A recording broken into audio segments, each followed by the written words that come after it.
जब सारी दुनिया ज्ञान के अंधकार में समा रही थी, अपने आध्यात्मिक ज्ञान के बल पर सिर्फ भारत ही उन पलों को झेल पाया। भारतवासियों का विश्वास, ब्रह्मत्व और ज्ञान शक्ति के प्रतीक हैं यहाँ के सारे मंदिर।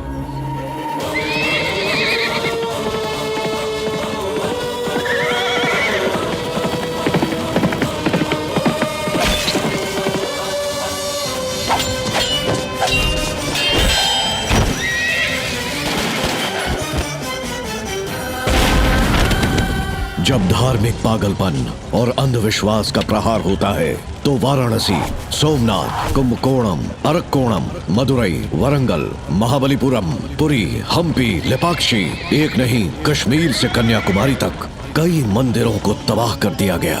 आजादी पाने के बाद भी हमारे मंदिर सुरक्षित नहीं है। इसका जीता जागता सबूत है अक्षरधाम का खौफनाक विध्वंस कांड।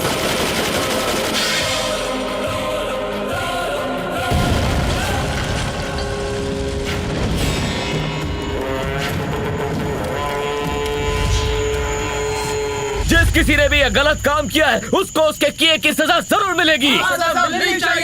शांति शांति शांति शांति। आप बस यहाँ बैठकर सबको शांति कराते रहिए। बस इसी वजह से कुछ बुरे लोग हर धर्म के धर्मस्थलों पर तबाही मचा रहे हैं। और अगर यही सोचकर हर कोई खामोश बैठा रहा तो हमारे भारत में कोई भी धर्मस्थल सुरक्षित नहीं बचेगा। वो सिर्फ इतिहास के पन्नों में ही रह जाएगा जिसके बारे में किसी को कोई खबर नहीं होगी। इस देश की रक्षा के लिए हमारे देश के नेताओं ने कानून बनाए हैं, लेकिन इससे फायदा ही क्या है? आखिर मंदिर के बारे में तो कोई सोच ही नहीं रहा है। फिर अब हमें क्या करना चाहिए?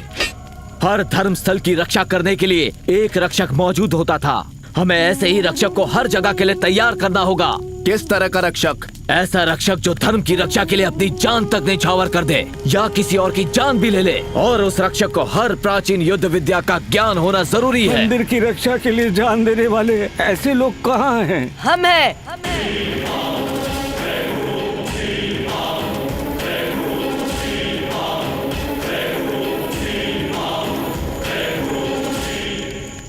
कहाँ है पूछ रहे थे ना, तो ये रहे आपके सामने। ठीक है, परंतु इस युग में पौराणिक विद्या सिखाने वाला इस कलयुग में कौन लोग हैं? बिल्कुल है।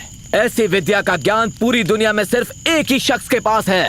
हिमालय के गर्भ में रुद्रप्रयाग, कर्णप्रयाग, विश्वप्रयाग, देवप्रयाग संगम को पार करेंगे तो पुरातन विद्या के महारथी जो तक्षशिला में आजीवन ब्रह्मचारी हैं।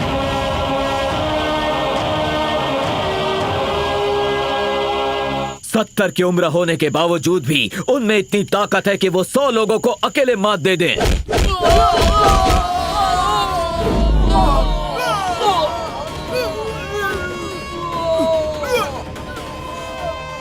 बद्रीनाथ के चरणों में रहने वाले उस शख्स का नाम है भीष्म नारायण।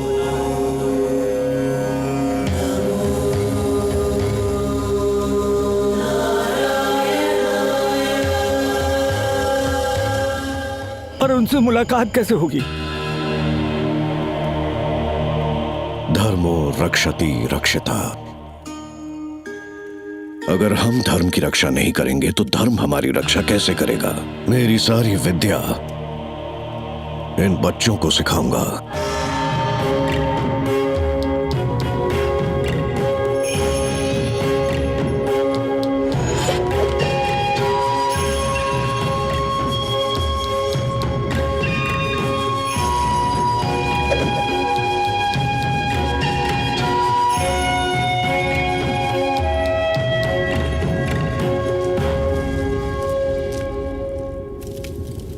परसों जो मंत्र सिखाया था वो बोलो। क्षीरो धन्वन प्रदेशे प्रदेशे प्रदेशे।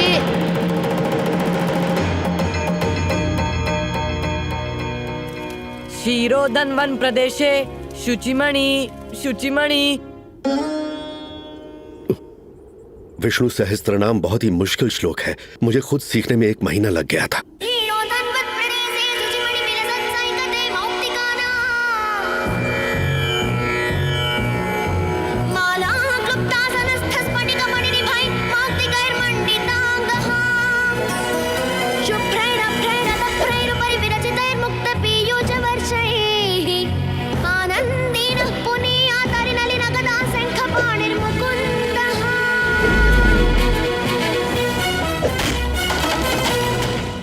माँ, गुरुजी,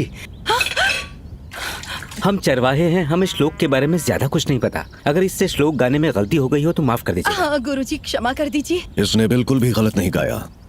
दूसरे बच्चों की जीभ जो मंत्र पढ़ने में लड़खड़ाती है, इसने एकदम ठीक गाया है और ये अद्भुत है। एक संतग्राही।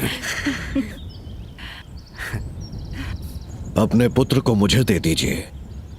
विष्णु की उंगली में घूमते हुए चक्र में जितनी शक्ति है उतना शक्तिशाली बनाऊंगा। आज से सुख क्षत्रिय के रूप में मैं तुम्हें अपनाता हूं।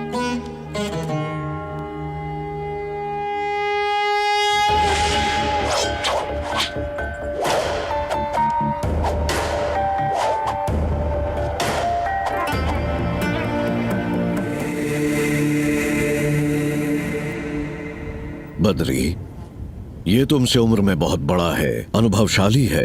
क्या तुम इसे मात दे सकते हो? ना जमीन पर मारूंगा ना आसमान पर मारूंगा। अगर आप इजाजत दें गुरुजी, तो जमीन और आसमान के बीच मारूंगा।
भारत की कोई भी भाषा या प्रांत इस विद्या से अनजान नहीं है।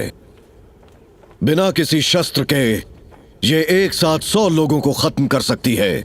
हमने जो विद्या सीखी है उसे हमारे परिवार के लिए या हमारे खुद के लिए कभी इस्तेमाल नहीं करेंगे। क्षेत्र धर्म के लिए, संस्कृति की रक्षा के लिए हम अपनी जान भी दे देंगे। हम अपने धर्म की पूजा करेंगे और दूसरे धर्म की इज्जत करेंगे। धर्म की पूजा और दूसरे धर्मों की इज्जत करेंगे। क्षेत्र पालक का काम करने के लिए अपने अपने क्षेत्र चुन लें।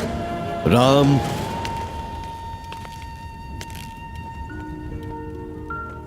काशी गुरुजी। महेंद्रनाथ, अमरनाथ गुरुजी। बद्री,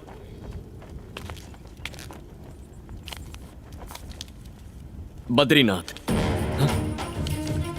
बद्रीनाथ आदि मंदिर है। साक्षात श्री हरि विष्णु ने पहली बार इस धरती पर जहां अपने कदम रखे थे, ओम नमो नारायण अष्टाक्षरी मंत्र का जन्म स्थल है।